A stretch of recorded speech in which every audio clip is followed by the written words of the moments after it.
Hello, everyone. This is Kelly Beard of KarmicTools.com, and this is your weekly forecast for November 12th through the 18th of 2023. So our quote for the week says, "Step beyond the history to learn from the ancestors and listen to your own soul."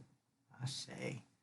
This week brings the Scorpio new moon, which is why I chose this visual of a little sliver on the horizon. This is ancestor season. I chose the quote. We've actually used this one before, but it's a really good one to keep in mind. To step beyond the history and learn and listen. Check in with your own soul. This week is going to be quite transformative, so let's dive in. So our big day is Monday the 13th, kicking it off with Sun opposing Uranus. Now keep in mind, same day is the new moon, which means the sun and moon are together, and Mars and Sirius are there in Scorpio as well. So there's a huge party of 4 in Scorpio across from Jupiter and Uranus, making it very micro to macro. So be ready for surprises with this energy. Your routine may be disrupted by you and or others. Now is not the time to be practical, nor is it the time to make any huge decisions. What it is best for is experimenting with alternative modes of expression.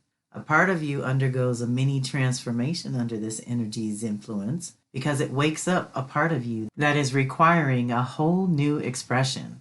You may not recognize it right away, but you have changed. You are a new you, and it's time that you acknowledge that fact so that everyone else can too. The Scorpio new moon is really powerful for seeding your deepest soul level desires. This is an annual opportunity to return to the infinite void or a conception point and set some completely new intentions. There is also additional energy at this time from your invisible team of support, from your angels, ancestors, Orisha, and animal spirit guides who walk with you now and always.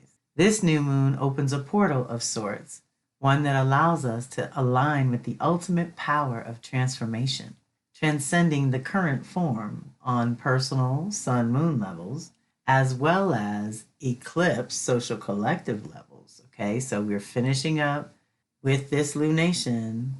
We had the final eclipse in the Taurus-Scorpio, on the Taurus-Scorpio axis. So this is annual, yes, but then it's also bigger in a 10 and 20-year cycle. So let's think bigger. And because the form is being conceived at this time, or I should say the new form, you may not know what the exact logistics are, 3D stuff, but you can connect with the essence of what you want to co-create, the essence of what you want to feel, the essence of what you want your earthly experience to be. Connect to the essence and connect to a new level of authentic power that is in sync with your own individual system. Connect to that which you want to bring to life, that which you want to bring from invisible form, which is Scorpio zone, into the visible form, which is the Taurus zone, in a way that serves you and benefits others while harming none. Then do your power wishes, Scorpio intentions, around initiating an annual cycle of transformation and manifestation that anchors the larger 10 and 20-year cycles. We are expanding the possibilities as we speak that enable us to combine our deepest core values with our most expanded vision for humanity, one soul at a time. This new moon asks us to get congruent with our inner and outer selves and renew our commitment to positive change. All of this speaks to the new realms emerging in place of all that has crumbled in recent years. Many sprouts of your hard work are breaking ground, and if not, I suspect that a clearing is in the works, so it won't be long. Hang in there. As you're setting your new moon intentions, consider how you feel about Pluto issues: death, power, sex, money, and resources, among other things. Renew your dedication to holding your own structure, owning your inner authority, and directing your personal power in new and better ways. All of that is getting an upgrade thanks to the current alignments in the sky pattern. I would add here that it is also the time of year when we do the most readings, divinations, and consulting with the ancestors, Because it is the time of year that we ask for clarity on all that has gone before so that we can make the best decisions about how to go forward with their blessing. There is an underworld journey of sorts that is available and customized for each of us. So happy new moon. Now, if you really want to add some juju to the mix, you can join Yay and I for the monthly money pouring ritual. You just have to sign up for her Patreon for $5 or more. It's Monday the 13th on the actual new moon at 7 p.m. Eastern and 4 p.m. Pacific. Then we jump to Wednesday the 15th when Mercury will sextile Venus. This is air and fire, Sag and Libra.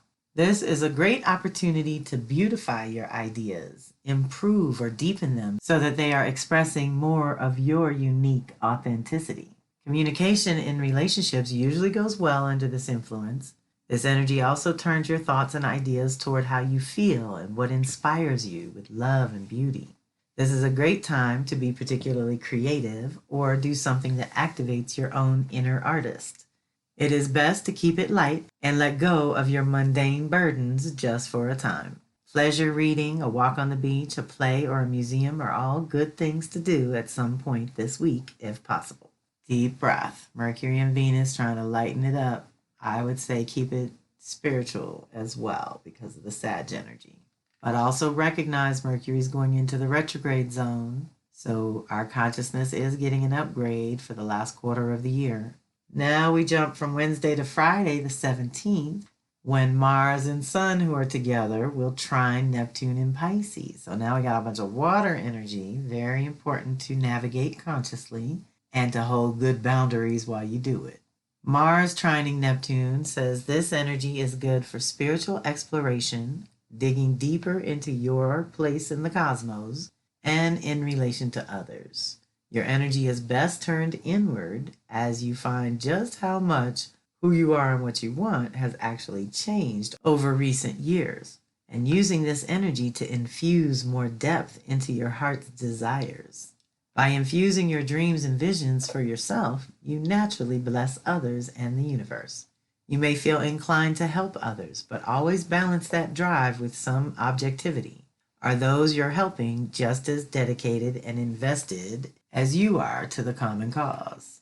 This is a very laid-back energy that allows you time to take effective action on behalf of your dreams and/or spiritual growth, more than outward action or specific steps. Okay, so the effective action steps are happening around your dreams and spiritual growth, not necessarily out in the world as specific steps. So enjoy it. This is an exploration kind of energy.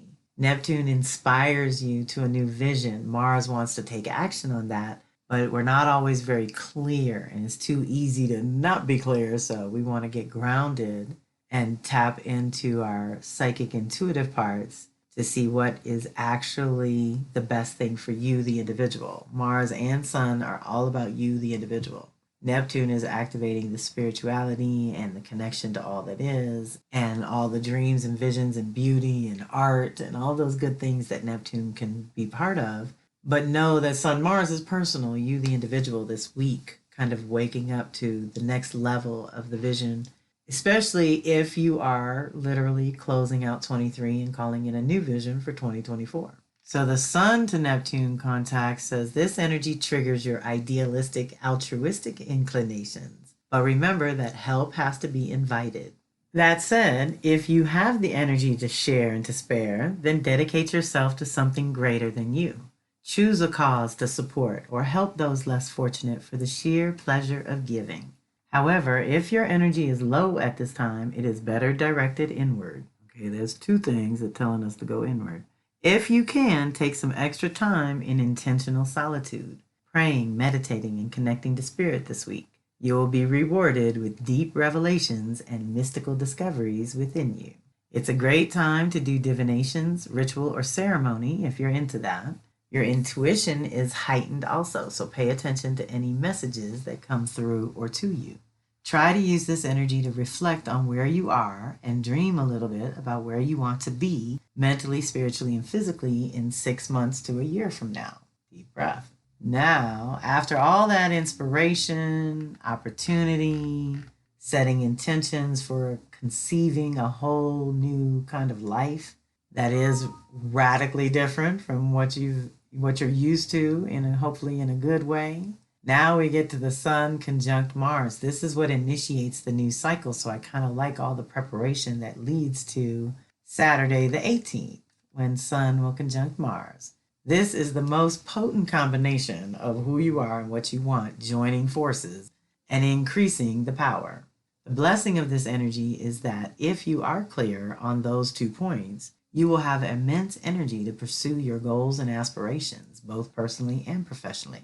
Do not waste the opportunity to tap into this energy, which can and most likely will propel you to the next level. This energy can and will only make you irritable and argumentative if your ego is engaged and your insecurities become overwhelming. It would be much more productive to take some time alone to assess how you could improve things for yourself and begin that process, fully supported by this potent, creative, fiery energy. Well, this is a watery energy because this is happening in Scorpio. So my other additional note would say that Mars is only there every 2 years. So this is a powerful time to line up with the Sun and initiate a new cycle in the Scorpio Taurus department, which of course naturally affects Leo Aquarius by default. To that end, I must say that my most recent events, which was the Scorpio Gate of Power fire ceremony held on November 7th, last Tuesday, and the Venus Circle replay and the Soul Sisters Circle replay. After doing all 3 of them, I realized how deeply related all of the advice, the reminders, the clarifications are for everyone. And especially those of you with strong Libra Scorpio zones happening anyway. That, if you have a lot of Libra Scorpio or conversely Aries Taurus, what's across from it, it's important to check in right now because there's a lot of upgrades going on. Remember I said in that Scorpio side of things, Sun and Moon are all together. Mars is only there every 2 years, so that's special. Sirius is only there every 4 to 5 years. So that also is special. And Sirius has to do with how we nurture and like to be nurtured. And in Scorpio, we're nurturing the soul, okay? We're reconnecting, feeding, nourishing, caring for, tending to the soul. Or you can also think of it as your personal essential needs. Food, sex, money, shelter, basic essentials to function in a body. That is what we're conceiving anew. We've had the last several years of awakening consciousness, and then this last very specific year and a half with the Taurus Scorpio eclipses, realigning all those internal values and what you really care about, where you really want to invest your time, energy, and resources. And we had to flip the script again, and now we get to lay the foundation beneath those new values, unadulterated by past consciousness or old faulty perceptions or cultural conditioning or any of the above. We've had a major break to realign. That's the other beauty of eclipses, is we get to snap out of it, and activate some new neural pathways because of that interruption in the light. So we're claiming this, again, not just on an annual level, but on a 10 and 20 year bigger cycle way. So what I've decided to do is I'm going to upload the Venus Circle replay and the Snake for November replay. That is part of the Soul Sister Circle. We go by the animals in the Soul Sister Circle. We go by the Venus Moon monthly contact in the Venus Circle. I'm going to put them in the fire ceremony classroom. Okay, so everyone that registered for the fire ceremony, they'll just be in there. And anyone else that wants to hear the Venus Circle replay or the Soul Sisters Snake replay, all you got to do is go in there and register for the fire ceremony. It's free. These other 2 are a subscription that's normally $25 a month, but like I said, I feel like the information and reminders are going to be really important for everyone to know, especially at this time in the bigger cycles, but also in this time of the annual cycle in a personal way. It's micro to macro, individually, socially, collectively. We're in a conception point of whatever the next level is going to be. So you don't want to do that from an insecure place or a hungry ghost place or a struggling to survive place. You really want to do some purification, cleansing, strengthening, fortifying raising your vibration, beautifying your environment, and then setting the intention to call in the power and the prosperity and the protection that is yours by divine right. So those resources will be available in the fire ceremony for November classroom. Also, I did finally catch up on my Astro Tarot readings, and this is the time of year to get your year ahead and check in with your cycles and see where you're at. So if you're feeling like you want to connect directly, by all means do that. If you haven't heard anything about my Soul Sisters Circle or, my story of how I got here and what I'm up to, that video is at the bottom of the blog too. It's kind of fun to refer to. I'm still taking it easy on the schedule because I'm getting ready for 2024, y'all. I always do a special overview for the year that has the energetic support and the special alignments or special activations. And getting ready for that December Mercury retrograde call. Otherwise, reach out when you need to. Have a fantastic week. This is Callie Beard of Karmic Tools signing off.